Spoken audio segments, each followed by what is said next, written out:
Hello students, welcome to Exam Point. നമ്മൾ ഇന്ന് discuss ചെയ്യാൻ പോകുന്നത് നമ്മുടെ ക്ലാസ് 6ലെ ചാപ്റ്റർ 7 ആയ medieval India art and literature, മധ്യകാല ഇന്ത്യ കലയും സാഹിത്യവും എന്ന് പറയുന്ന ചാപ്റ്ററാണ്.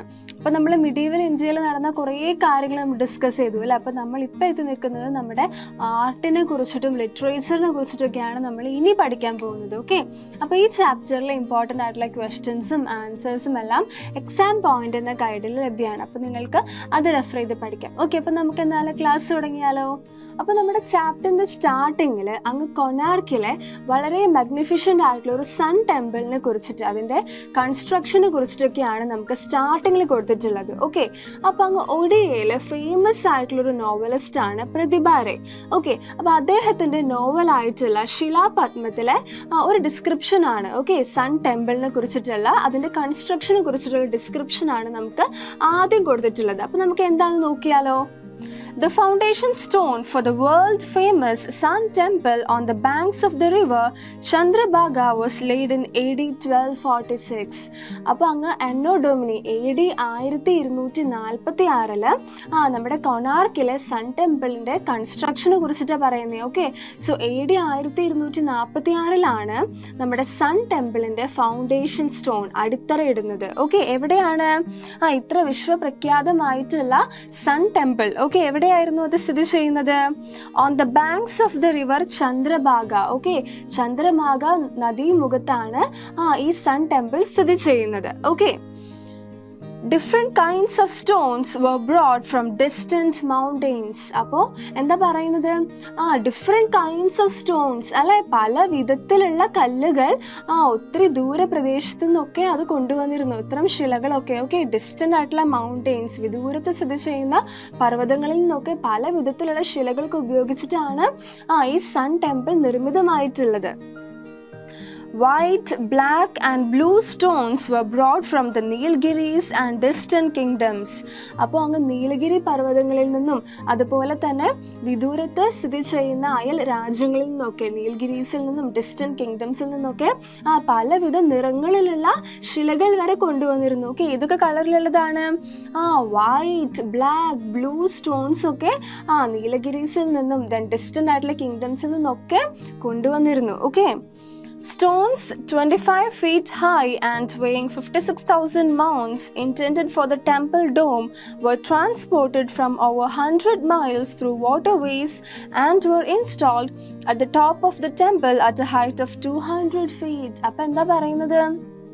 എത്ര ബ്യൂട്ടിഫുൾ ആയിട്ടാണല്ലേ, എത്ര ഭംഗിയോടെ ആയിട്ടാണ് അവർ നിർമ്മിക്കുന്നത് അല്ലേ. യെസ്, അതായത് ഡിസ്റ്റൻ്റ് ആയിട്ടുള്ള പ്ലേസസിൽ നിന്നൊക്കെ അവർ വിവിധ തരത്തിലുള്ള വിവിധ നിറങ്ങളിലുള്ള കല്ലുകളൊക്കെ, ശിലകളൊക്കെ കൊണ്ടുവന്നിട്ടാണ് ഇത്ര ബ്യൂട്ടിഫുൾ ആയിട്ട് അവർ കൊണാർക്കിലെ സൺ ടെമ്പിൾ കൺസ്ട്രക്ട് ചെയ്തിട്ടുള്ളത് അല്ലേ. എന്താ പറയുന്നത്?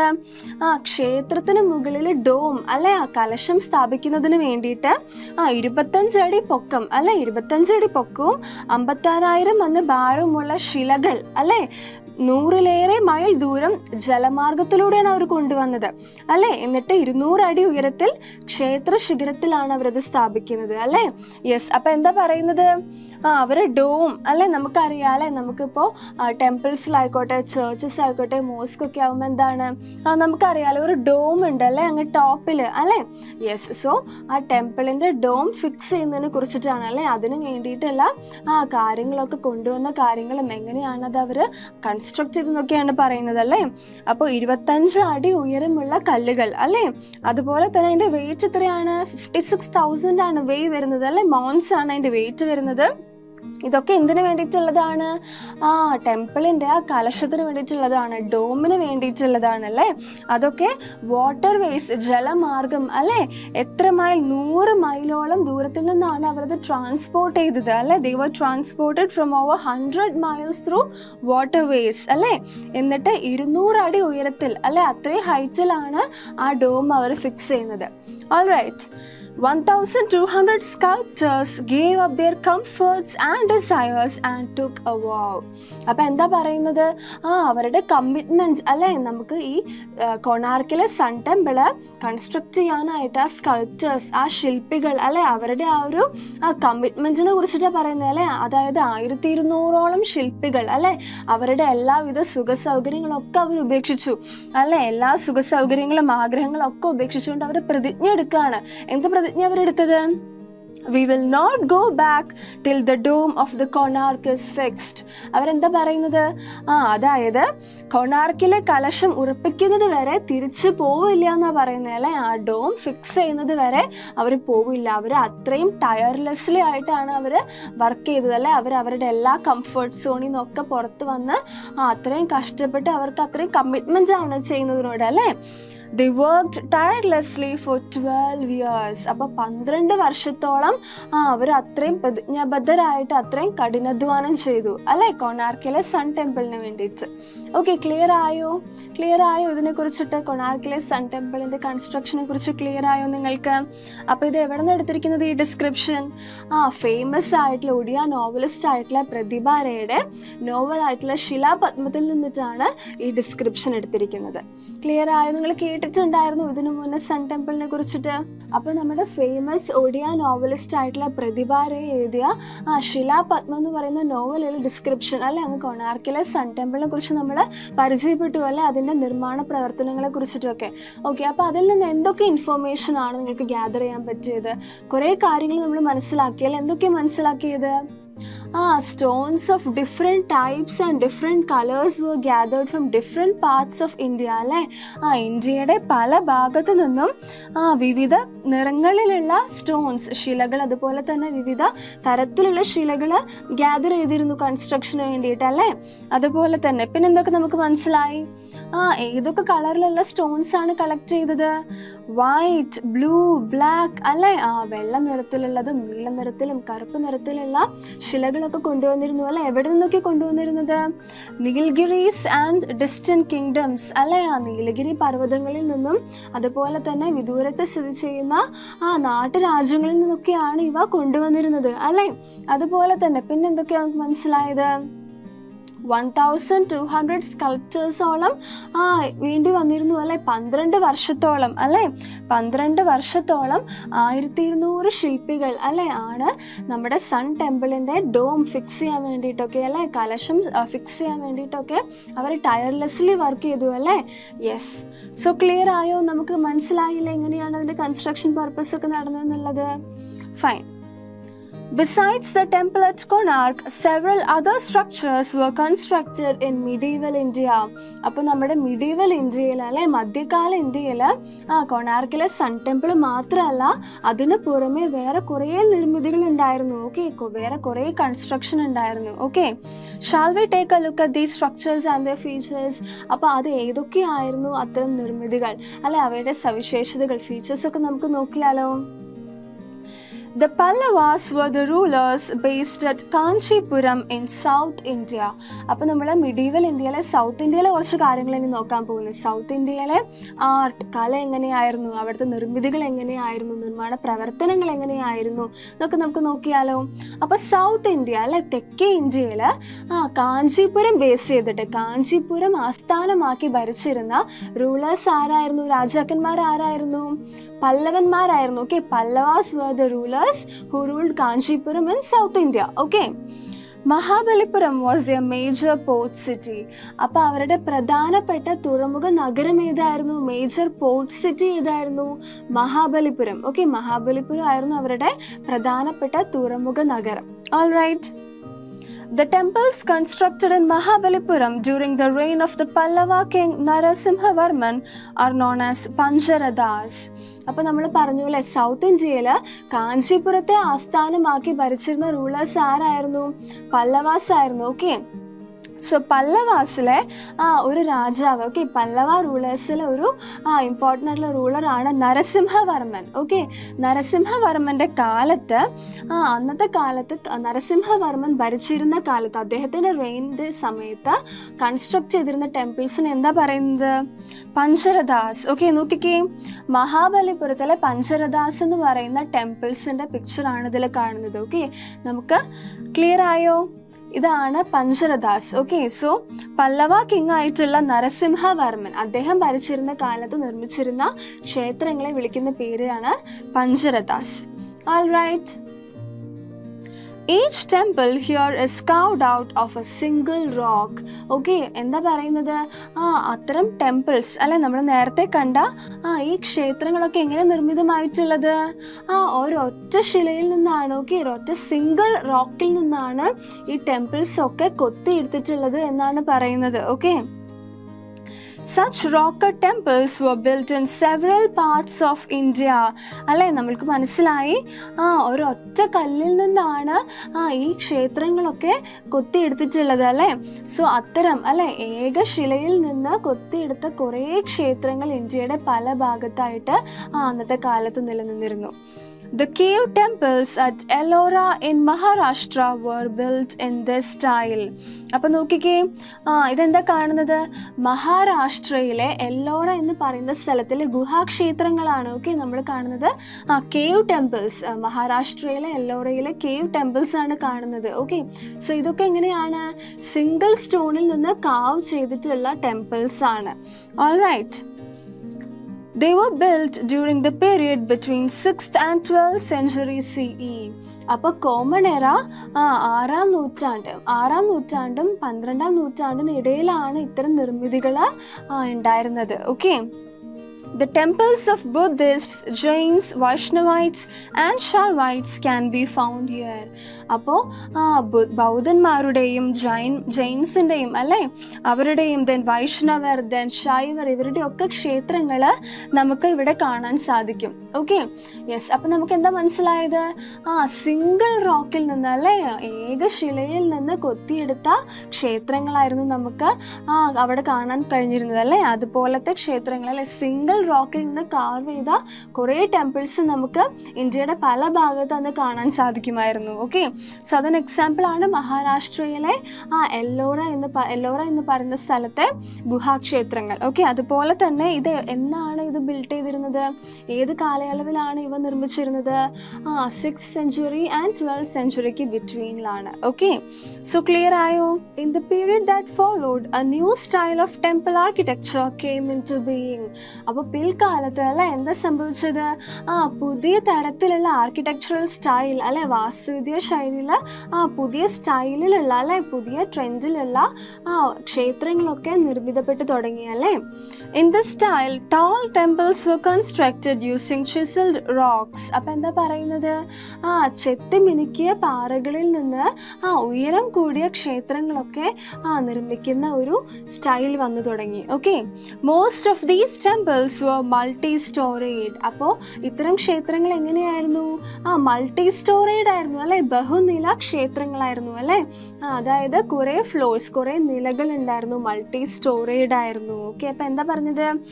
ചെത്തി മിനുക്കിയ പാറകൾ ഉപയോഗിച്ചിട്ട് ഉയരമേറിയ ക്ഷേത്രങ്ങൾ നിർമ്മിക്കുന്ന രീതിയാണ് അല്ലെ, new style of temple architecture ആണ് പിന്നീട് വന്നു തുടങ്ങിയത്. Okay, the Brihadishwara temple in Tanjavur, constructed during the reign of Rajaraja Chola, and the Kamakya temple in Assam epitomize the style. അപ്പോൾ എന്താ നമ്മൾ പറഞ്ഞത്? പിന്നീട് അങ്ങോട്ടൊരു new style of temple architecture അല്ലെ, വാസ്തുവിദ്യ ശൈലിയിൽ പുതിയ ട്രെൻഡൊക്കെ വന്നിരുന്നു അല്ലെ. എന്തായിരുന്നു? ടാൾ ടെമ്പിൾസ് അല്ലെ, ഉയരം കൂടിയ ക്ഷേത്രങ്ങൾ. എങ്ങനെയാ? ചെത്തി മിനുക്കിയ പാറകളിൽ നിന്ന് ഉയരം കൂടിയ ക്ഷേത്രങ്ങളൊക്കെ അവർ കൺസ്ട്രക്ട് ചെയ്തിരുന്നു അല്ലെ. അപ്പം അതിന് എക്സാമ്പിൾ ഏതൊക്കെയാണ്? നോക്കിക്കേ, ആസാമിലെ കാമാക്യ ക്ഷേത്രം അല്ലെ, ഈ പിക്ചർ നോക്കിക്കേ. ചെത്തി മിനുക്കിയ പാറകളിൽ നിന്ന് ഉയരം കൂടിയ അല്ലെ, ബഹുനില ക്ഷേത്രങ്ങളാണ്. ഇപ്പം നോക്കിക്കേ, ആസാമിലെ കാമാക്യ ടെമ്പിൾ ആണ് ഇതിൽ കാണുന്നത് അല്ലെ. അതുപോലെ തന്നെ തഞ്ചാവൂരിലെ ബൃഹദീശ്വര ടെമ്പിൾ. ഓക്കെ, രാജരാജ ചോള അദ്ദേഹം ഭരിച്ചിരുന്ന കാലത്തെ തഞ്ചാവൂരിലെ ബൃഹദീശ്വര ടെമ്പിളിന്റെ പിക്ചറാണ് ഇതിൽ കാണുന്നത്. All right. Yes. Later, the style of adorning temple walls with sculptures became prevalent. അപ്പം എന്താ പറയുന്നത്, പിന്നീട് എന്തൊക്കെ മാറ്റങ്ങളാ പതിയെ പതിയെ ആർട്ടൊക്കെ ഇങ്ങനെ പ്രോഗ്രസ് ചെയ്തുകൊണ്ടിരിക്കുകയാണല്ലേ. അപ്പം എന്താ പറയുന്നത്, ക്ഷേത്ര ഭിത്തികളിലെ ടെമ്പിൾ വാൾസിൽ സ്കൾപ്ചേഴ്സ് അല്ലേ, എന്താണ് നോക്കിക്കേ, എന്താ കാണുന്നത്, മ്യൂസിക് അല്ലെ, സംഗീത രംഗത്തെക്കുറിച്ചും, വാർ യുദ്ധരംഗം, ദെൻ നൃത്തം അല്ലെ, അതുപോലെ കുറേ സ്കൾപ്ചേഴ്സ് അല്ലെ, അതൊക്കെ ക്ഷേത്ര ഭിത്തികളിലല്ലേ, യെസ്, ടെമ്പിൾ വാൾസിൽ ഇത്തരം ആർട്ടൊക്കെ വന്നു തുടങ്ങി. ഓക്കെ, അപ്പോൾ പിന്നെന്തൊക്കെയാണ്, ഏതൊക്കെ ശില്പങ്ങളാണ് ഇത്തരം ക്ഷേത്ര ഭിത്തികളിൽ കൊത്തിവെച്ചത്?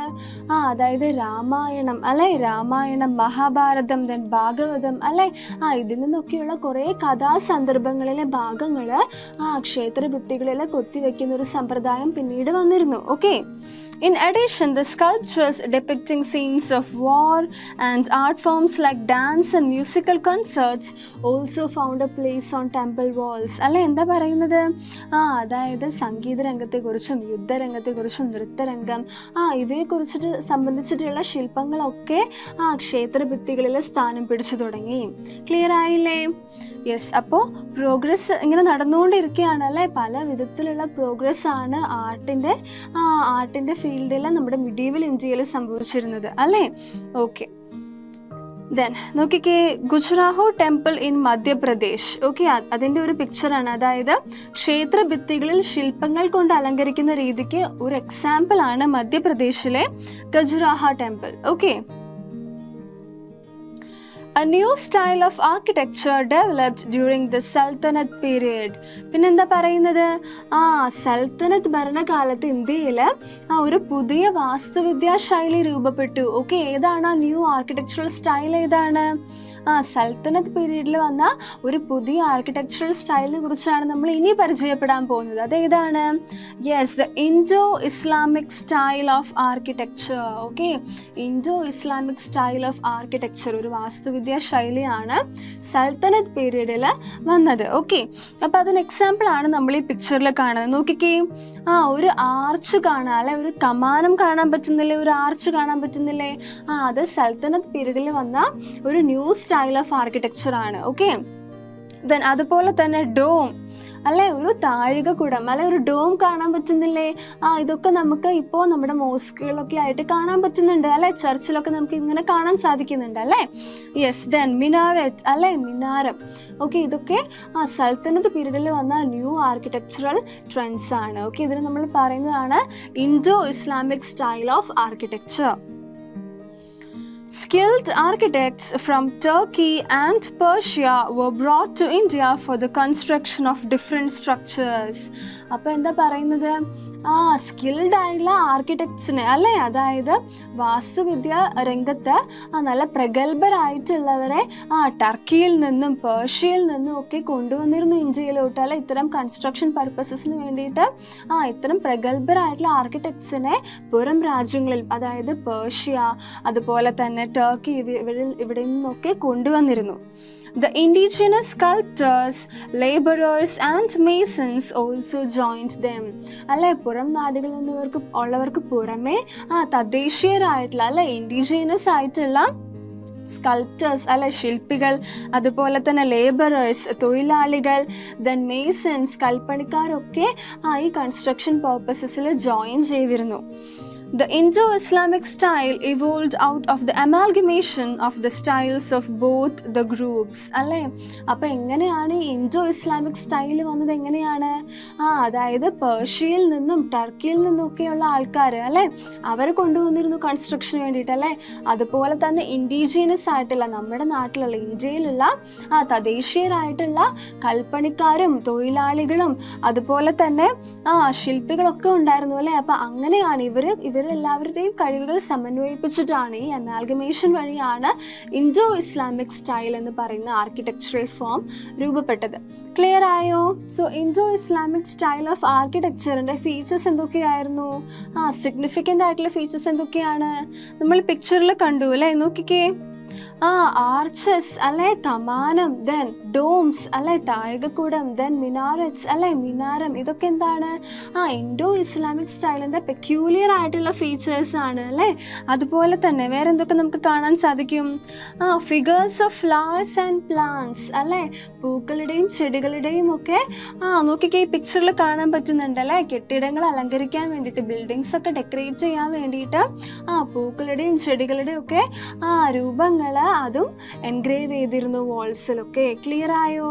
യെസ്. സോ ഇതൊക്കെ എന്താണ്? ഇൻഡോ ഇസ്ലാമിക് സ്റ്റൈലിൻ്റെ ഫീച്ചേഴ്സ് ആണ്. ഓക്കെ.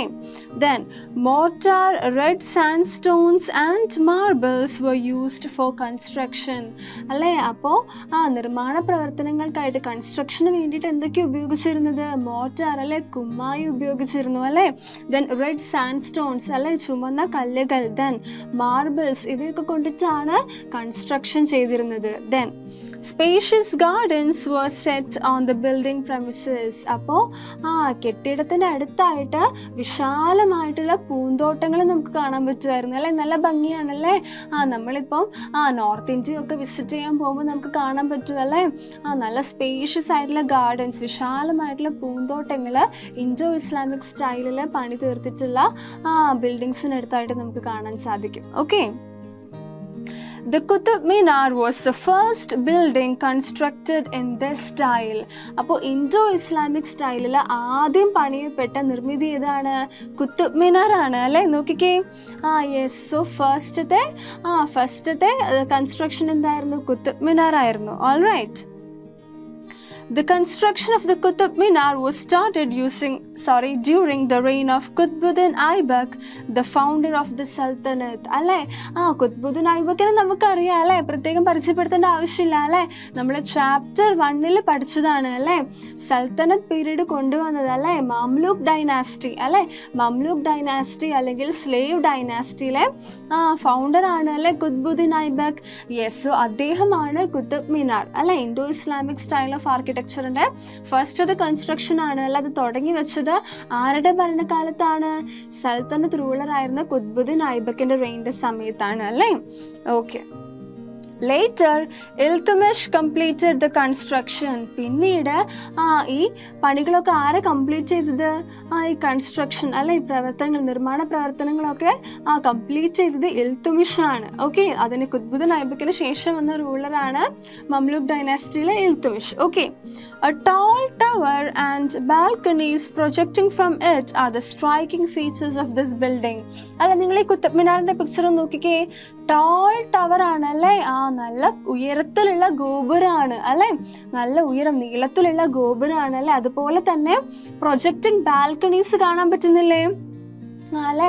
പുറത്തേക്ക് തള്ളി നിൽക്കുന്ന ബാൽക്കണീസ് കാണാൻ പറ്റുന്നുണ്ട്. ഇതൊക്കെ എന്താണ്? സവിശേഷമായിട്ടുള്ള ഫീച്ചേഴ്സ് ആണ്. All right. The Indo Islamic style became popular during the Mughal period. അപ്പോൾ മുഗൾ ഭരണകാലത്താണ്. ഓക്കെ. മുഗൾ ഭരണകാലത്താണ് Indo Islamic style of architecture കൂടുതൽ പ്രസിദ്ധി ആർജിച്ചത്.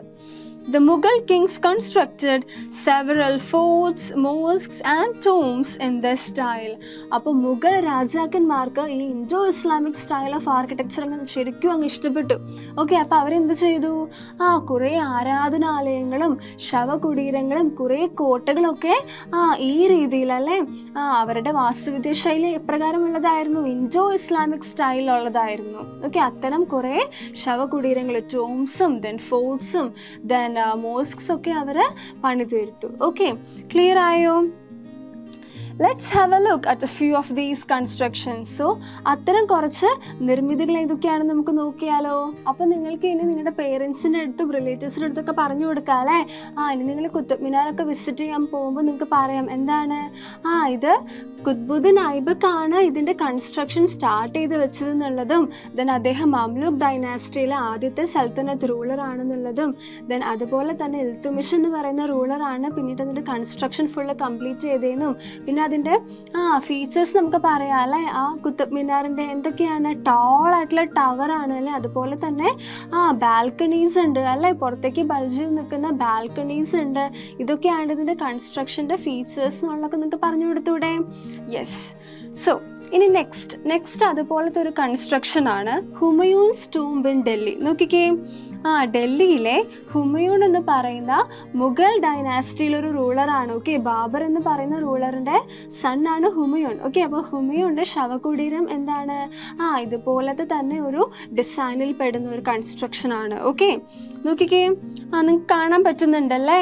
ഒരു ഡോം കാണാൻ പറ്റുന്നുണ്ട് ഇല്ലേ? മിനാററ്റ്സ് കാണാൻ പറ്റുന്നില്ലേ? യെസ്. സോ ദെൻ ആർച്ചസ് കാണാൻ പറ്റുന്നില്ലേ? All right. Then it is situated at the centre of a beautiful garden. നോക്കിക്കേ, ഒരു നല്ല ഭംഗിയുള്ള ഒരു പൂന്തോട്ടത്തിൻ്റെ നടുവിലായിട്ടാണ് നമുക്ക് ഈ ഹുമയൂൺസ് ടൂംബ് കാണാൻ പറ്റുന്നത് അല്ലേ?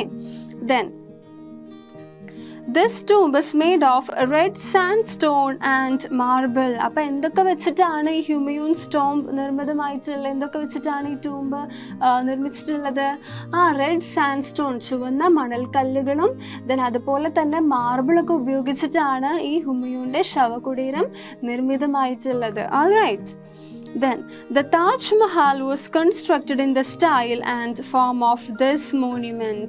അപ്പോൾ നോക്കിക്കേ, നമ്മുടെ ഹുമയൂൺസ് ടൂംബിൻ്റെ അതേ മാതൃകയിലാണ് അല്ലേ? ഏകദേശം അതേ മാതൃകയിലാണ് നമ്മുടെ താജ്മഹൽ അല്ലെ? 7 വണ്ടേഴ്സ് ഓഫ് ദി വേൾഡിൽ ഒന്നാണ് അല്ലേ? ഓക്കെ, അപ്പോൾ താജ്മഹലും ഏകദേശം ഇതേ രൂപത്തിലുള്ള സ്റ്റൈൽ ഓഫ് ആർക്കിടെക്ചർ ആണ്. ക്ലിയർ ആയോ? The Taj Mahal in Agra, constructed by Shah Jahan in memory of his wife Mumtaz Mahal, is the best example of Indo-Islamic style of architecture. അപ്പോൾ എന്താ പറയുന്നത്? ഇൻഡോ-ഇസ്ലാമിക് സ്റ്റൈൽ ഓഫ് ആർക്കിടെക്ചർ അല്ലേ? ഈ വാസ്തുവിദ്യ ശൈലിക്ക് ഒരു perfect ആയിട്ടുള്ള എക്സാമ്പിളാണ് താജ്മഹൽ അല്ലേ? നോക്കിക്കേ, നമുക്ക് ഒരു ഡോം കാണാൻ പറ്റുന്നുണ്ട് അല്ലേ? ദെൻ മിനാററ്റ്സ് കാണാൻ പറ്റുന്നില്ലേ? യെസ്. അതുപോലെ തന്നെ ആർച്ചസ് കാണാൻ പറ്റുന്നില്ലേ? യെസ്. സോ ഇതൊക്കെ എന്താണ്? പെക്യൂലർ ആയിട്ടുള്ള ഫീച്ചേഴ്സ് ആണ് ഇൻഡോ ഇസ്ലാമിക് സ്റ്റൈലിൻ്റെ അല്ലേ? All right. സോ നമ്മുടെ ഷാജഹാൻ അല്ലേ, അദ്ദേഹത്തിൻ്റെ പ്രിയ ഭാര്യയായിട്ടുള്ള മുംതാസിന് വേണ്ടിയിട്ട് അല്ലേ, അതിൻ്റെ മുംതാസിൻ്റെ സ്നേഹസ്മരണയ്ക്ക് വേണ്ടിയിട്ട് പണി കഴിപ്പിച്ചിട്ടുള്ളതാണ് താജ്മഹൽ അല്ലേ? All right. Then white marble was used for its construction അല്ലേ? അപ്പോൾ വൈറ്റ് മാർബിൾ അല്ലേ, വെള്ള മാർബിൾ ഉപയോഗിച്ചിട്ടാണ് താജ്മഹൽ കൺസ്ട്രക്ട് ചെയ്തിട്ടുള്ളത്. ക്ലിയർ ആയോ? ദെൻ നെക്സ്റ്റ് നമ്മൾ പരിചയപ്പെടാൻ പോകുന്നതാണ് റെഡ് ഫോർട്ട്. ഓക്കെ, അപ്പോൾ മുഗൾ പീരീഡിലെ ഏറ്റവും ഇമ്പോർട്ടൻ്റ് ആയിട്ടുള്ള കൺസ്ട്രക്ഷനിൽ ഒന്നാണ് നമ്മുടെ ചെങ്കോട്ട അല്ലെങ്കിൽ red fort. Okay, so this is the most important fort built during the Mughal period അല്ലേ? അപ്പോൾ മുഗൾ ഭരണകാലത്ത് പണി കഴിപ്പിച്ചിട്ടുള്ള ഏറ്റവും ഇമ്പോർട്ടൻ്റ് ആയിട്ടുള്ള ഒരു മോണ്യുമെൻ്റ് ആണ് നമ്മുടെ ചെങ്കോട്ട അല്ലെങ്കിൽ red fort. The fort is made entirely of red sandstone. നോക്കിക്കേ, എന്തുകൊണ്ടാണ് ഇതിന് റെഡ് ഫോർട്ട് അല്ലെങ്കിൽ ചെങ്കോട്ട എന്ന് പറയുന്നത്? എന്തുകൊണ്ടാണ്? കാരണം നമുക്ക് കാണുമ്പോൾ തന്നെ അറിയാലോ, ഒരു റെഡ് കളറാണ്, ഒരു റെഡിഷ് ബ്രൗൺ കളറാണ് അല്ലേ? അതായത് ഈ red fort is entirely built of red sandstone. ചുമന്ന മണൽക്കല്ലുകൾ ഉപയോഗിച്ചിട്ടാണ് ഈ ചെങ്കോട്ട നിർമ്മിതമായിട്ടുള്ളത്. കംപ്ലീറ്റ്ലി റെഡ് സാൻഡ്സ്റ്റോൺ ഉപയോഗിച്ചിട്ടാണ് നമ്മുടെ റെഡ് ഫോർട്ട് കൺസ്ട്രക്ട് ചെയ്തിട്ടുള്ളത്. All right. Another building constructed in this style is the Jama Masjid in Delhi. അപ്പോൾ ഇതേ മാതൃകയിൽ തന്നെ പണി കഴിപ്പിച്ചിട്ടുള്ള മറ്റൊരു മോണ്യുമെൻ്റ് ആണ് ഡൽഹിയിലെ ജമാ മസ്ജിദ്. നോക്കിക്കേ, ഇവിടെ ജമാ മസ്ജിദ് കാണാൻ പറ്റുന്നുണ്ടല്ലേ ഡൽഹിയിലെ? നോക്കിക്കേ, Indo Islamic style of architecture തന്നെയല്ലേ? മിനാററ്റ്സ് കാണാൻ പറ്റുന്നില്ലേ? ഡോം കാണാൻ പറ്റുന്നില്ലേ? ആർച്ചസ് കാണാൻ പറ്റുന്നില്ലേ? യെസ്. സോ നമുക്ക് മനസ്സിലായല്ലേ, ഇൻഡോ ഇസ്ലാമിക് സ്റ്റൈൽ ഓഫ് ആർക്കിടെക്ചറിൽ ഒത്തിരി മോണ്യുമെൻറ്റ്സ്, ദെൻ ഫോർട്ട്സ്, ടൂംസ് ഒക്കെ നമുക്ക് കാണാൻ പറ്റുന്നുണ്ട് അല്ലേ? All right. Then marble and red sand stone were used for its construction അല്ലേ? അപ്പോൾ ഡൽഹിയിലെ ജമാ മസ്ജിദ് എന്തൊക്കെ ഉപയോഗിച്ചിട്ടാണ്?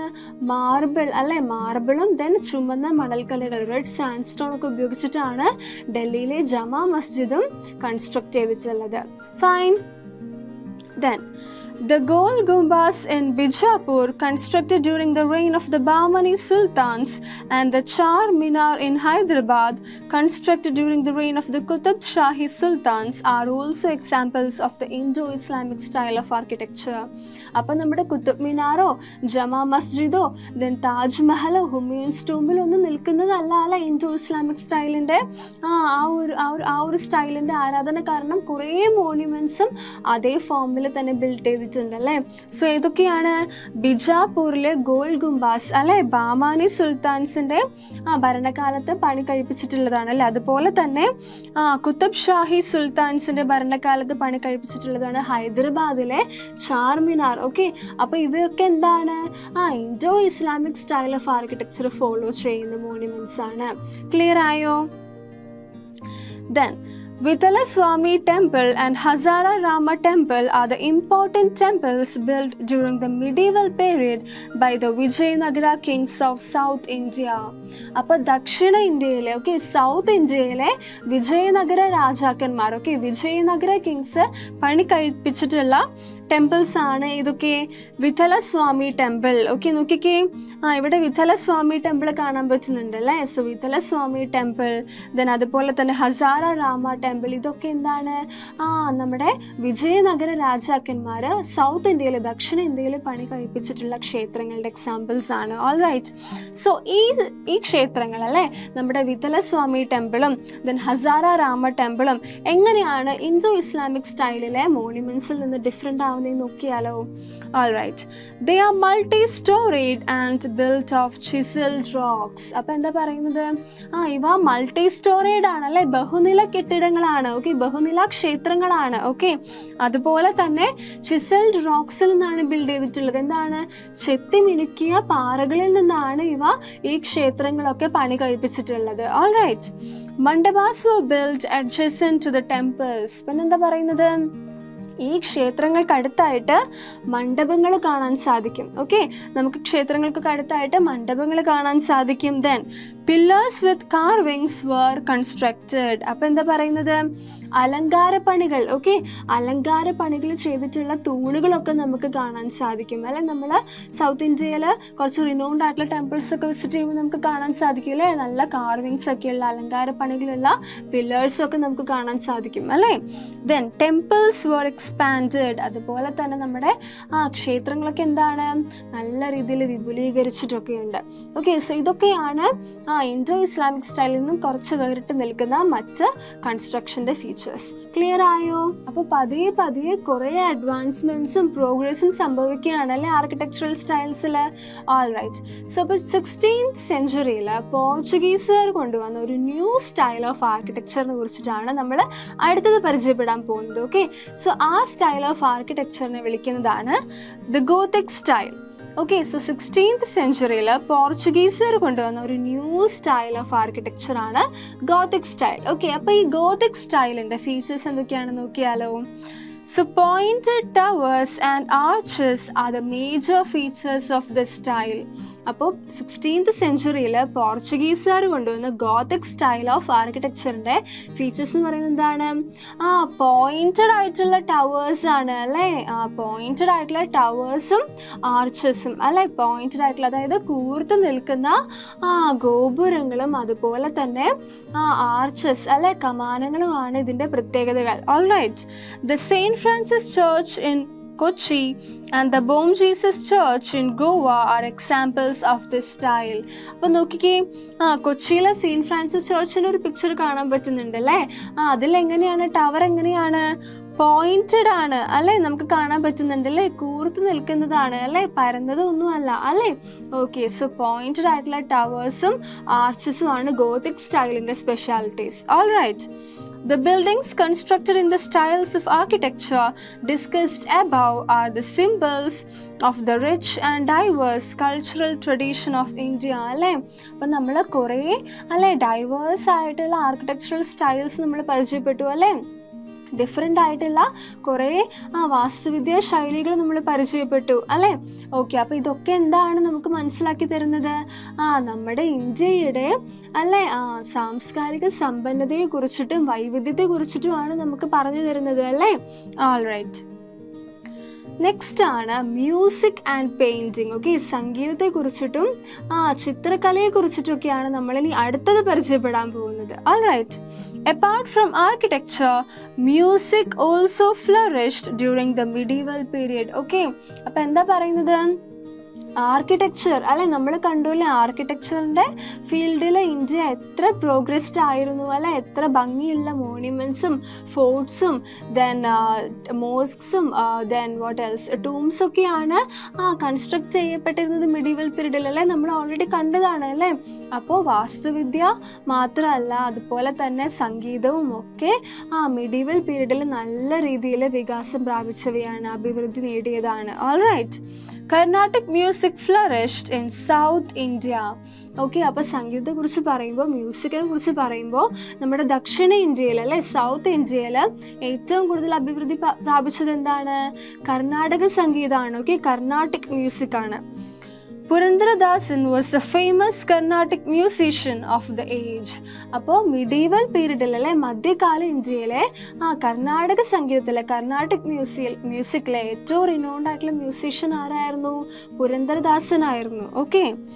During the Sultanate Mughal period, the influence of Persian music gave birth to a new style of music. Okay, അപ്പോൾ എന്താ പറയുന്നത്? Medieval പീരീഡിൽ അല്ലെ, മധ്യകാല ഇന്ത്യയിൽ മധ്യകാലഘട്ടത്തിൽ അതായത് പേർഷ്യൻ മ്യൂസിക് അല്ലെ, പേർഷ്യൻ സംഗീതത്തിൻ്റെ സ്വാധീനം കാരണം ഒരു പുതിയ തരത്തിലുള്ള ഒരു സംഗീതം കൂടി ഉത്ഭവപ്പെട്ടു. ഏതാണ്?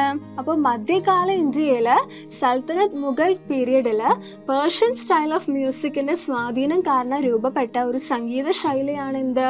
ഹിന്ദുസ്ഥാനി മ്യൂസിക് അല്ലേ. Okay. Amir Khusro, Tansen etcetera were the famous musicians of that period. അപ്പോൾ അന്നത്തെ കാലത്തെ പ്രസിദ്ധരായിട്ടുള്ള സംഗീതജ്ഞന്മാർ ആരായിരുന്നു? അമീർ ഖുസ്രോ ആൻഡ് താൻസൻ എന്ന് പറയുന്നവരായിരുന്നു അന്നത്തെ കാലത്തെ ഫേമസ് ആയിട്ടുള്ള musicians. All right. Qawwali, a form of music developed back then. അപ്പോൾ അന്നാണ്, ആ കാലയളവിലാണ് ഖവാലി എന്ന് പറയുന്ന ഒരു സംഗീത രൂപം രൂപപ്പെട്ടത്. ഓൾറൈറ്റ്. സോ എന്താണ് ഈ ഖവാലി എന്ന് നോക്കിയാലോ? Yes. So, Qawwali is a form of music evolved in Khanqa where Sufi saints resided. അപ്പോൾ നമ്മുടെ സൂഫി വര്യന്മാർ, നിങ്ങൾ കേട്ടിട്ടില്ലേ സൂഫി സെയിൻസിനെ കുറിച്ചിട്ട്? യെസ്. അപ്പോൾ ഈ സൂഫി വര്യന്മാർ താമസിച്ചിരുന്ന ഖാൻഖകളിൽ രൂപപ്പെട്ട ഒരു സംഗീത ശൈലിയാണ് നമ്മൾ ഖവാലി എന്ന് പറയുന്നത്. ഓക്കെ, അതൊരു സംഗീത രൂപമാണ്. Alright. The spiritual songs composed in Urdu are sung in tune to the fast rhythm of different musical instruments.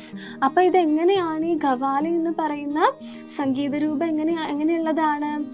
ഇത് സ്പിരിച്വൽ സോങ്സ് ആണ് അല്ലേ, അതായത് ഉറുദു ഭാഷയിൽ, ഓക്കെ, ഉറുദു ലാംഗ്വേജിൽ രചിക്കപ്പെട്ടിട്ടുള്ള ഭക്തിഗീതങ്ങൾ. ഓക്കെ, ഇവ മ്യൂസിക്കൽ ഇൻസ്ട്രുമെന്റ്സ്, ഓക്കെ, നമ്മുടെ വാദ്യമേളങ്ങളുടെ അകമ്പടിയോടെ നല്ല ചടുലമായ താളത്തിൽ അല്ലെ, ഫാസ്റ്റ് റിതത്തിൽ ആലപിക്കുന്നവയാണ് നമ്മൾ ഖവാലി എന്ന് പറയുന്ന ഒരു മ്യൂസിക് ഫോം കൊണ്ട് ഉദ്ദേശിക്കുന്നത്. ക്ലിയർ ആയോ? ഓൾറൈറ്റ്. ദെൻ സോ നോക്കിക്കേ, തബല, സിത്താർ അല്ലെ, നിങ്ങൾ കുറച്ച് മ്യൂസിക്കൽ ഇൻസ്ട്രുമെന്റ്സ് കാണുന്നില്ലേ?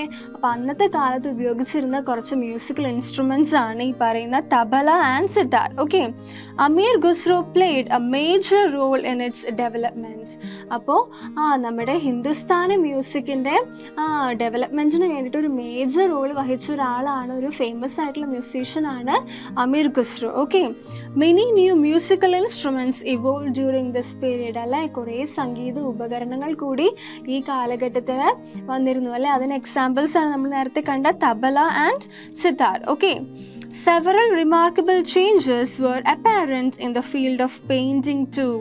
അപ്പോൾ ചിത്രകലാ രംഗത്തും എന്താണ് കുറേ പുരോഗതി അന്നത്തെ കാലത്ത് കൈവരിച്ചിരുന്നു അല്ലേ. അതിന് എക്സാമ്പിൾ ആണ് നോക്കിക്കേ, ഇവിടെ ഒരു മുഗൾ പെയിന്റിങ് കാണുന്നുണ്ട് അല്ലേ, അതായത് കൊട്ടാര ദൃശ്യങ്ങളാണ് ഇതിൽ കാണുന്നത് അല്ലേ, the depiction of royal life അല്ലെ. അതുപോലെ തന്നെ താഴെ എന്താ കാണുന്നത്? മുഗൾ പെയിൻറ്റിങ് അല്ലേ, ഇൻസ്റ്റൻസസ് ഫ്രം ദ രാമായണ അല്ലെ, രാമായണത്തിലെ കുറച്ച് സന്ദർഭങ്ങളാണ് ഇതിൽ കാണുന്നത് അല്ലേ. അതുപോലെ തന്നെ പ്രകൃതിയിലെ അല്ലെ, പ്രകൃതി ദൃശ്യങ്ങൾ കാണുന്നില്ലേ. Then an instance from the Bible അല്ലെ, ബൈബിളിൽ ഒരു സന്ദർഭമാണ് നമ്മൾ കാണുന്നത് അല്ലേ. അപ്പോൾ നമുക്കിതിന് മനസ്സിലായല്ലേ, നല്ല രീതിയിൽ ചിത്രകലയും അന്നത്തെ കാലത്ത് അഭിവൃദ്ധി പ്രാപിച്ചിരുന്നു. All right. Then what were the themes adopted for painting during that period? അപ്പോൾ അന്നത്തെ കാലത്ത് ചിത്രകലയിൽ അല്ലെ അതിന് വേണ്ടിയിട്ട് ഉപയോഗിച്ചിരുന്ന സന്ദർഭങ്ങൾ എന്തൊക്കെയായിരുന്നു, എവിടെ നിന്നെടുത്ത സന്ദർഭങ്ങളൊക്കെ ആയിരുന്നു, നമ്മൾ നേരത്തെ കണ്ടു അല്ലേ, ബൈബിളിലെ കണ്ടു. യെസ്. ദെൻ അതുപോലെ തന്നെ the Ramayana, the Bible, then royal life അല്ലെ, കൊട്ടാരങ്ങളിലെ, അതുപോലെ തന്നെ നേച്ചർ, പ്രകൃതി, ഇവയിൽ നിന്നൊക്കെ എടുത്ത പല തീംസുമാണ് ചിത്രരചനയ്ക്ക് ഉപയോഗിച്ചിരുന്നത്. All right. നെക്സ്റ്റ് ആണ് ലിറ്ററേച്ചർ. ഓക്കെ, നമ്മൾ സാഹിത്യത്തെ കുറിച്ചിട്ടാണ് നെക്സ്റ്റ് നോക്കാൻ പോകുന്നത്. In addition to the progress in the fields of architecture, music and painting, literature also gained much advancement in medieval India അല്ലേ. അപ്പോൾ നമ്മുടെ വാസ്തുവിദ്യ അല്ലെ, വാസ്തുവിദ്യയോടൊപ്പം തന്നെ സംഗീതത്തോടൊപ്പം തന്നെ അതുപോലെ തന്നെ ചിത്രകല രചനയോടൊപ്പം തന്നെ സാഹിത്യത്തിനും ഒത്തിരി അഭിവൃദ്ധി പ്രാപിച്ചിരുന്നു നമ്മുടെ മധ്യകാലഘട്ടത്തിൽ. All right. The Bhakti and Sufi movements, which originated during the medieval period, played a major role in the progress of literature. എന്താ പറയുന്നത്, സാഹിത്യത്തിൻ്റെ പുരോഗമനത്തിന് അല്ലെ, ലിറ്ററേച്ചറിൻ്റെ പ്രോഗ്രസ്സിന് വേണ്ടിയിട്ട് ഇമ്പോർട്ടൻ്റ് ആയിട്ടുള്ള റോൾസ് ഉണ്ടായിരുന്നു. ആർക്ക്? ഭക്തി മൂവ്മെൻറ്റ് അല്ലേ. എന്താണ് ഭക്തി മൂവ്മെൻറ്റ് ആൻഡ് സൂഫി മൂവ്മെൻറ്റ്സ് അല്ലെ, ഭക്തി പ്രസ്ഥാനത്തിനും സൂഫി പ്രസ്ഥാനത്തിനും വളരെ ഇമ്പോർട്ടൻ്റ് ആയിട്ടുള്ള പങ്കുണ്ടായിരുന്നു അല്ലേ. സോ എന്താണ് ഈ ഭക്തി മൂവ്മെന്റ് എന്ന് പറയുന്നത്? What is this? എന്താണ് ഈ ഭക്തി പ്രസ്ഥാനം അല്ലെങ്കിൽ ഭക്തി മൂവ്മെന്റ് എന്ന് പറയുന്നത്? The Bhakti movement formed in south India was based on deep love and devotion towards God. എന്താ പറയുന്നത്? ദൈവത്തോടുള്ള സ്നേഹത്തിൻ്റെയും ഭക്തിയുടെയും അടിസ്ഥാനമായിട്ടാണ് ഈ ഭക്തി പ്രസ്ഥാനം വന്നത് അല്ലെ, ഭക്തി മൂവ്മെന്റ് വന്നത്. സോ ഇതെവിടെ ഫോം ചെയ്തത്? സൗത്ത് ഇന്ത്യ, ദക്ഷിണ ഇന്ത്യയിലാണ് ഈ ഭക്തി മൂവ്മെന്റ് വികാസം പ്രാപിച്ചത്. All right. The Alvars and the Nayanars were the two streams of the Bhakti movement. അപ്പോൾ ഭക്തി പ്രസ്ഥാനത്തിൻ്റെ രണ്ട് വിഭാഗങ്ങൾ ഉണ്ടല്ലോ. ഏതൊക്കെയാണ്? നയനാർസും അൽവാർസും ആണ് ഭക്തി മൂവ്മെൻറ്റിൻ്റെ രണ്ട് streams. The Alvars are Vaishnavites and the Nayanars are Shaivites. അപ്പോൾ അൽവാർസ് ആരാണ്? വൈഷ്ണവൈറ്റ്സ് ആണ്. ഓക്കെ, വൈഷ്ണവരാണ് അൽവാർസ് എന്ന് പറയുന്നവർ. ദെൻ ശൈവരെയാണ് നമ്മൾ നയനാർസ് എന്ന് പറയുന്നത്. ഓക്കെ, ക്ലിയർ ആയോ? The ideals of this movement spread to North India by the 14th century. അപ്പോൾ നമ്മുടെ ഭക്തി പ്രസ്ഥാനം അല്ലെ, ഭക്തി മൂവ്മെൻറ്റിൻ്റെ ആശയങ്ങളൊക്കെ 14ാം നൂറ്റാണ്ടിൽ ഉത്തരേന്ത്യയിലോട്ട് സ്പ്രെഡായി. All right. Guru Nanak, Kabir Das, Tulsidas, Surdas, Tukaram, Mirabai and Chaitanya were the main propagators of the Bhakti movement in North India.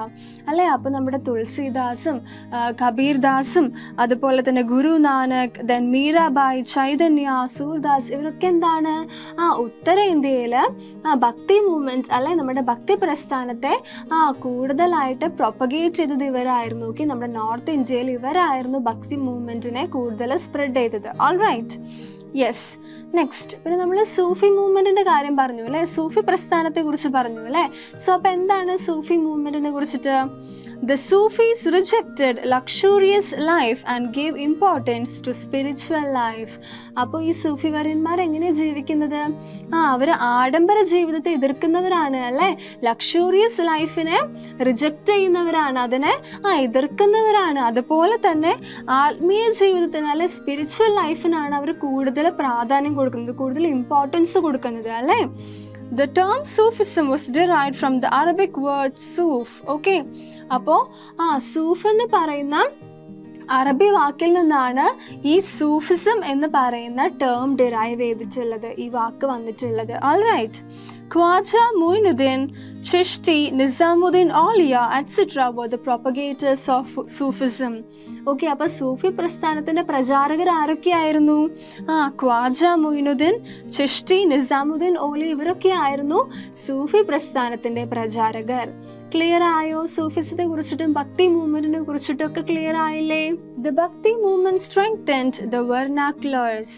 അപ്പോൾ നമ്മൾ പറഞ്ഞു അല്ലേ, നമ്മുടെ ഭക്തി മൂവ്മെന്റും സൂഫി മൂവ്മെന്റ് എന്താണ്? ലിറ്ററേച്ചറിനെ നല്ല രീതിയിൽ എംപവർ ചെയ്തു എന്ന് പറഞ്ഞു അല്ലേ. അപ്പോൾ ഭക്തി പ്രസ്ഥാനത്തിന്റെ വരവ് വിവിധ വെർനാക്കുലേഴ്സ് എന്താണ്?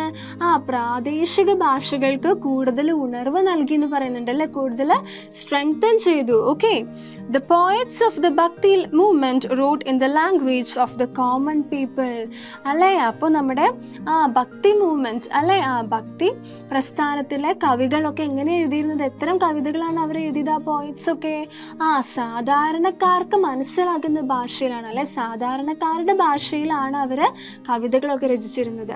Alright, it stimulated the development of the following regional languages. അപ്പോൾ ഇത്തരത്തിൽ വികാസം പ്രാപിച്ച കുറച്ച് ഭാഷകളുണ്ട് അല്ലേ, കുറച്ച് റീജിയണൽ ലാംഗ്വേജസ് ഉണ്ട്. ഏതൊക്കെയാണ്? മലയാളം, തെലുഗു, കന്നഡ, മറാത്തി, ഹിന്ദി, ബംഗാളി, ഗുജറാത്തി. ഇതൊക്കെ എന്താണ്?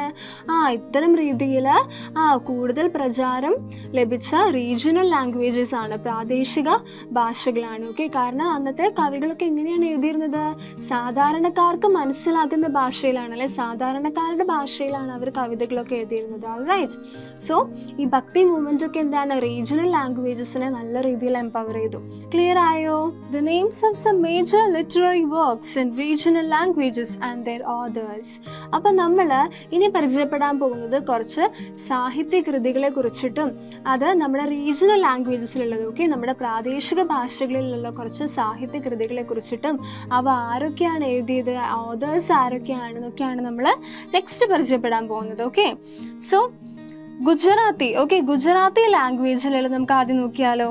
ഗുജറാത്തി ലാംഗ്വേജിലുള്ള ഒരു ലിറ്റററി വർക്കാണ് ഗുജറാത്തി ഭാഗവതം. ഓക്കെ, അത് എഴുതിയത് ആരാണ്? ഓതർ ആരാണ്?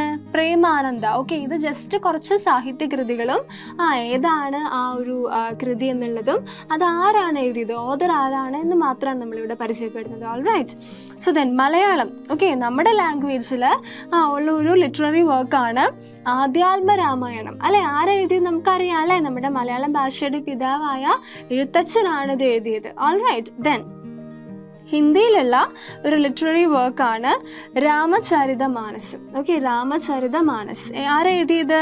തുളസിദാസ്. ഓൾറൈറ്റ്, ദെൻ കന്നഡ ലാംഗ്വേജിലുള്ളതാണ് വിക്രമാർജുന വിജയം. ഓക്കെ, ഓർ പമ്പ ഭാരത് എന്നും കൂടി പറയും. ഇതാരെഴുതിയതാണ്? പമ്പ. ഓൾറൈറ്റ്, ദെൻ മറാഠി ലാംഗ്വേജിലുള്ളതാണ് Marathi Bhagavatam. Okay, it's written by Eknath. Then തമിഴിലുള്ളതാണ് ഇരമാവതാരം ഓർ കമ്പ രാമായണം. ഓക്കെ, എഴുതിയ ഓതർ ആരാണ്? കാമ്പാർ. ദെൻ തെലുഗു ലാംഗ്വേജിലുള്ളതാണ് മഹാഭാരത. ഓക്കെ, എഴുതിയത് ആരാണ്? Whose author? Nannayya. Then Odia. Okay, Odia ലാംഗ്വേജിലുള്ളതാണ് Odia Mahabharatam, written by Saraladasa. Then Bengali ലാംഗ്വേജിലുള്ളതാണ് Bengali Ramayanam, written by Krittivasa. Okay, ഇത് ജസ്റ്റ് കുറച്ച് ലിറ്റററി വർക്ക്സും ഏതാണ് ആ ലിറ്റററി വർക്ക്, അതിൻ്റെ പേരും ഓതറിനെയും കൂടി നമുക്ക് പരിചയപ്പെടുത്തുന്നു. അത്രേ ഉള്ളൂ കേട്ടോ. സോ ഇവിടെ നമുക്ക് കുറച്ച് റീജിയണൽ ലാംഗ്വേജസ് കാണാം, നമ്മൾ നേരത്തെ പരിചയപ്പെട്ട വർക്ക്സ് കാണാം, അത് ആരെ എഴുതിയെന്നുള്ളതും നമുക്കിവിടെ കൊടുത്തിട്ടുണ്ട് കേട്ടോ. Then the Sufi movement played a major role in the development of the Urdu language. അല്ലേ, നമ്മുടെ സൂഫി പ്രസ്ഥാനം അല്ലേ, സൂഫി പ്രസ്ഥാനം ഉറുദു ഭാഷയുടെ വളർച്ചയ്ക്ക് ഒരു ഇമ്പോർട്ടൻ്റ് ആയിട്ടുള്ള റോൾ ഉണ്ട്. Okay, Urdu was formed by the hybridisation of Arabic, Persian and the Indian languages Hindi and Sanskrit.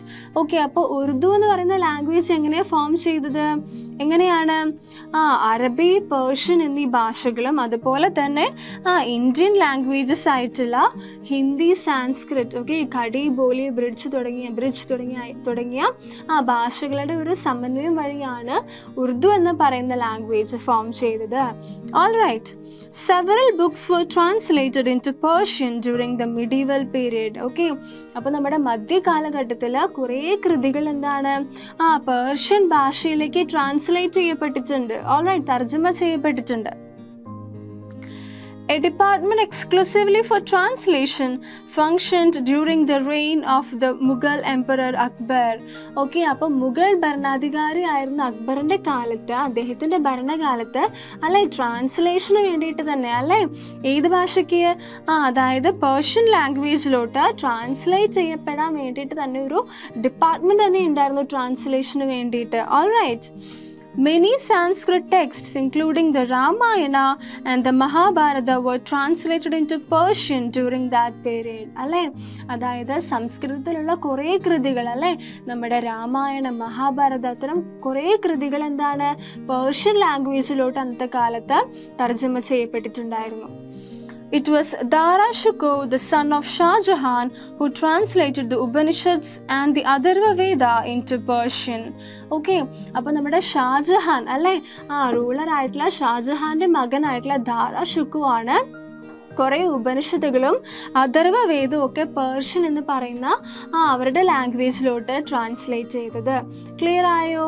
The translations played a major role in spreading the knowledge and culture of India to other parts of the world. അല്ലേ, അപ്പോൾ നമുക്ക് ഒത്തിരി പ്രൗഡായിട്ടുള്ള കാര്യമാണ്. കാരണം എന്താ, നമ്മുടെ literary works ഒക്കെ ഡിഫറെൻറ്റ് പാർട്സ് ഓഫ് ദി വേൾഡിലെ ആൾക്കാർക്ക് മനസ്സിലാക്കാനായിട്ട് അവരുടെ ലാംഗ്വേജസിലോട്ട് ട്രാൻസ്ലേറ്റ് ചെയ്യപ്പെട്ടിരുന്നു. അല്ലേ, കാരണം എന്താ, അത്രയ്ക്കും ഇമ്പോർട്ടൻ്റ് ആണ് നമ്മുടെ വർക്ക്സ്, അത്രയ്ക്കും എല്ലാവരും എൻഗേജ് ചെയ്യുന്നത് കൊണ്ടാണ് അത് അങ്ങനെ ട്രാൻസ്ലേറ്റ് ചെയ്യപ്പെട്ടത്. അല്ലേ, ഓക്കെ. സോ അതുവഴി നമ്മുടെ ഇന്ത്യയെ കുറിച്ചിട്ടുള്ള നോളജ് അല്ലെ കുറേ വിജ്ഞാനവും സംസ്കാരവും ഒക്കെ മറ്റിടങ്ങളിലോട്ട് സ്പ്രെഡ് ചെയ്യപ്പെട്ടു.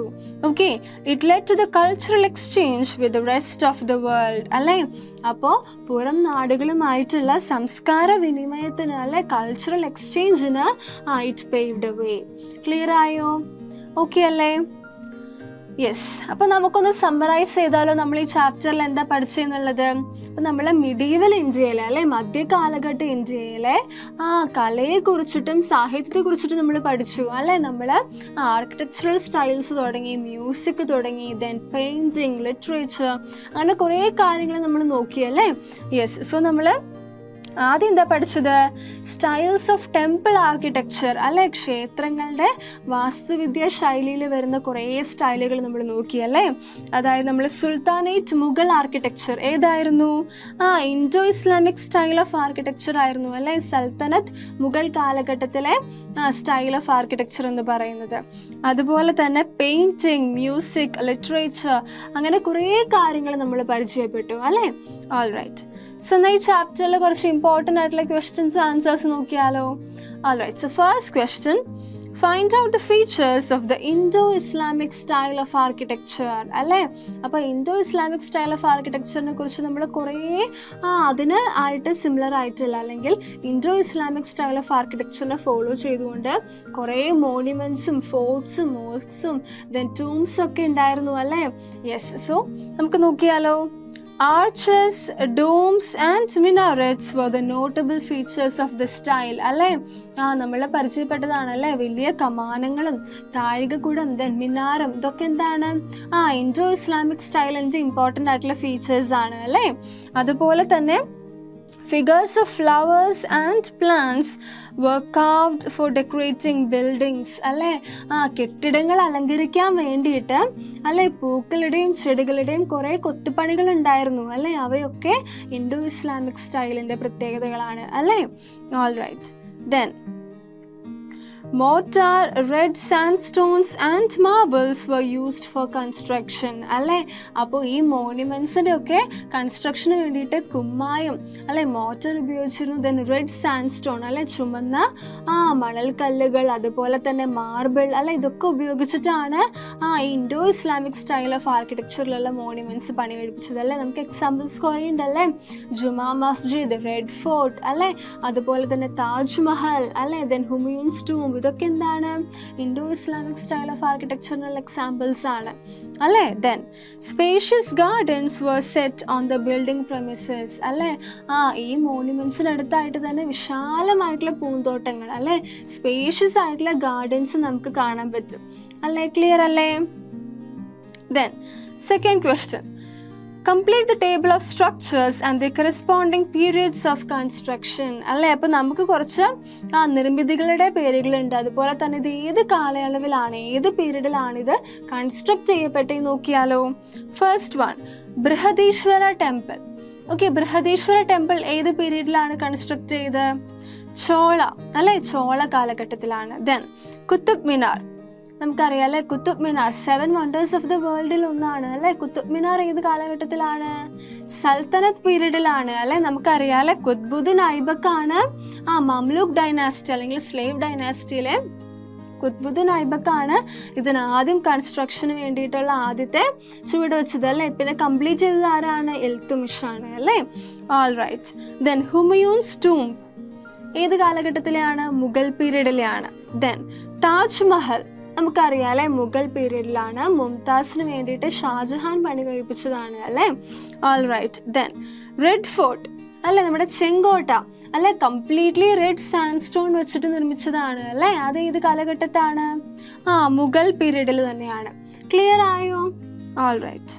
Then third question, what is Bhakti movement? എന്താണ് ഭക്തി പ്രസ്ഥാനം? നമുക്കറിയാം അല്ലെ, ലിറ്ററേച്ചർ അല്ലെ, സാഹിത്യത്തെ കൂടുതൽ എംപവർ ചെയ്തതാണ് ഈ ഭക്തി മൂവ്മെന്റും സൂഫി മൂവ്മെന്റും അല്ലെ. അപ്പൊ എന്താണ് ഭക്തി movement? The Bhakti movement formed in south India അല്ലെ. ദക്ഷിണ ഇന്ത്യയിലാണ്, സൗത്ത് ഇന്ത്യയിലാണ് ഭക്തി മൂവ്മെന്റ് ഒറിജിനേറ്റ് ചെയ്തത് അല്ലെ. And it was based on deep love and devotion towards God അല്ലെ. ദൈവത്തോടുള്ള ആഴമേറിയ സ്നേഹത്തിന്റെയും വിശ്വാസത്തിന്റെയും ഒരു ബേസിസിലാണ് ഈ ഭക്തി മൂവ്മെന്റ്, ഭക്തി പ്രസ്ഥാനം ഉയർന്നു വന്നത് അല്ലെ. The Alvars and the Nayanars were the two streams of the Bhakti movement. അല്ലെ, നമുക്കറിയാം അല്ലെ, ഭക്തി പ്രസ്ഥാനത്തിന്റെ 2 വിഭാഗങ്ങളാണ്, അൽവാർസും നയനാർസും അല്ലെ. The Alvars are Vaishnavites and the Nayanars are Shaivites അല്ലെ. അൽവാർസ് ആരാണ്? വൈഷ്ണവരാണ് അല്ലെ. നയനാർസ് ആണ് ഷൈവൈറ്റ്സ്. ഷൈവര് നയനാർസ് ആണ്. ക്ലിയർ ആയോ? എന്താണ് ഭക്തി മൂവ്മെന്റ് എന്ന് മനസ്സിലായില്ലേ? ദെൻ ഇനി പതിയെ ഇത് സൗത്ത് ഇന്ത്യയിൽ നിന്നും അത് നോർത്ത് ഇന്ത്യയിലോട്ട് വികാസം പ്രാപിക്കുകയാണ്, സ്പ്രെഡ് ചെയ്യാണ് അല്ലേ. The ideals of this movement spread to north India by the 14th century. അപ്പൊ 14ാം നൂറ്റാണ്ട് എത്തിയപ്പോൾ എന്തായി? ഈ ഭക്തി മൂവ്മെന്റ് അല്ലെ, ഭക്തി പ്രസ്ഥാനം പതിയെ ഉത്തര ഇന്ത്യയിലോട്ട് കടക്കുകയാണ് അല്ലെ, നോർത്ത് ഇന്ത്യയിലോട്ട് കടക്കുകയാണ്. അപ്പൊ അതിന് കുറെ പ്രചാരകരുണ്ടായിരുന്നു അല്ലെ. ഭക്തി മൂവ്മെന്റിന് നോർത്ത് ഇന്ത്യയിലോട്ട് എത്തിക്കുന്ന കുറെ പ്രൊപ്പഗേറ്റേഴ്സ് ഉണ്ടായിരുന്നു. ആരൊക്കെയായിരുന്നു? വി ഹാവ് ഗുരു നാനക്, കബീർ ദാസ്, തുളസിദാസ്, സൂർദാസ്, തുകരം, മീരാബായി, ചൈതന്യ, ഇവരൊക്കെ എന്താണ്? ഭക്തി പ്രസ്ഥാനത്തെ ഉത്തരേന്ത്യയിലോട്ട് എത്തിച്ച പ്രചാരകരാണ്, പ്രൊപ്പഗേറ്റേഴ്സ് ഓഫ് ഭക്തി മൂവ്മെന്റ് ആണ്. ക്ലിയർ ആയോ? Then what is known as Hindustani music? എന്താണ് ഹിന്ദുസ്ഥാനി മ്യൂസിക്? നമ്മൾ പഠിച്ചിരുന്നു അല്ലേ, അതായത് മിഡീവൽ പീരീഡിൽ അല്ലെ, നമ്മുടെ സൽത്തനത്ത് മുഗൾ പീരീഡിൽ നമ്മുടെ പേർഷ്യൻ സ്റ്റൈൽ ഓഫ് മ്യൂസിക്കിൻ്റെ ഇൻഫ്ലുവൻസ് കാരണം രൂപപ്പെട്ട ഒരു സംഗീത ശൈലിയാണ് എന്ത്? ഹിന്ദുസ്ഥാനി മ്യൂസിക് അല്ലെ. അമീർ ഖുസ്രോ ഇവരൊക്കെയാണ് ഇതിൻ്റെ ഫേമസ് ആയിട്ടുള്ള മ്യൂസീഷ്യൻസ് അല്ലേ. നമുക്ക് നോക്കിയാലോ. During the Sultanate Mughal period, the influence of Persian music gave birth to a new style of music. അല്ലെ, ഒരു പുതിയ സംഗീത രൂപം വന്നു അല്ലെ. പേർഷ്യൻ സംഗീതത്തിന്റെ സ്വാധീനം കാരണം നമ്മുടെ സൽത്തനത്ത് മുഗൾ കാലഘട്ടത്തിൽ വന്ന ഒരു പുതിയ സംഗീത രൂപമാണ് Hindustani music. Amir Khusro, Tansen etcetera were the famous musicians of that period. അല്ല, ഇപ്പം അമീർ ഖുസ്രോ, താൻസൻ എന്നിവരാണ് അന്നത്തെ കാലത്തെ പ്രഗത്ഭരായ പ്രസിദ്ധരായിട്ടുള്ള സംഗീതജ്ഞന്മാർ. ക്ലിയർ ആയോ? Then what is Gothic style? അല്ലെ, നമ്മൾ പറഞ്ഞു അല്ലേ, നമ്മുടെ ഇൻഡോ ഇസ്ലാമിക് സ്റ്റൈൽ ഓഫ് ആർക്കിടെക്ചറിന് ശേഷം വന്ന ഒരു വേറെ ഒരു ന്യൂ സ്റ്റൈൽ ഓഫ് ആർക്കിടെക്ചറാണ്. 16th century പോർച്ചുഗീസുകാർ കൊണ്ടുവന്നതാണ് അല്ലെ ഗോത്തിക് സ്റ്റൈൽ അല്ലെ. എന്തൊക്കെയാണ് അതിൻ്റെ ഫീച്ചേഴ്സ്? പോയിന്റഡ് ആയിട്ടുള്ള ടവേഴ്സും ആർച്ചസും ആണ് അല്ലേ. നമുക്ക് നോക്കിയാലോ. During the 16th century the Portuguese introduced a new style of architecture അല്ലേ. 16ാം നൂറ്റാണ്ടിൽ പോർച്ചുഗീസുകാർ കൊണ്ടുവന്ന ഒരു പുതിയ ഒരു വാസ്തുവിദ്യാ ശൈലിയാണ് ഗോത്തിക് സ്റ്റൈൽ അല്ലേ. The St. Francis Church in Kochi and the Bom Jesus Church in Goa are examples of this style. അല്ലേ? അപ്പോൾ കൊച്ചിയിലെ സെയിൻറ്റ് ഫ്രാൻസിസ് ചർച്ചും ദെൻ ഗോവയിലെ ബോം ജീസസ് ചർച്ചും ഒക്കെയാണ് ഗോത്തിക് സ്റ്റൈലിൻ്റെ എക്സാമ്പിൾസ് അല്ലേ? യെസ്. സോ ക്ലിയർ ആയോ? ഈ ചാപ്റ്റർ ഈസി അല്ലേ എല്ലാവർക്കും? നമുക്ക് ഇഷ്ടമുള്ള കാര്യങ്ങളെ കുറിച്ചിട്ടാണ് പഠിച്ചത് അല്ലേ? മ്യൂസിക്, പെയിൻറ്റിങ്, ദെൻ ആർക്കിടെക്ചർ അല്ലേ? നമ്മൾ കുറേ മോണ്യുമെൻറ്റ്സിനെ കുറിച്ചിട്ടൊക്കെ പഠിച്ചു അല്ലേ? അതെങ്ങനെയാണ് കൺസ്ട്രക്ട് ചെയ്തത് അല്ലേ? ഇതൊക്കെ നമ്മുടെ മധ്യ കാലഘട്ടത്തിൽ നടന്ന കുറേ കാര്യങ്ങളാണ്, അഡ്വാൻസ്മെൻറ്റ്സ് ഒക്കെയാണ് അല്ലേ? So hope everything is clear. Thank U.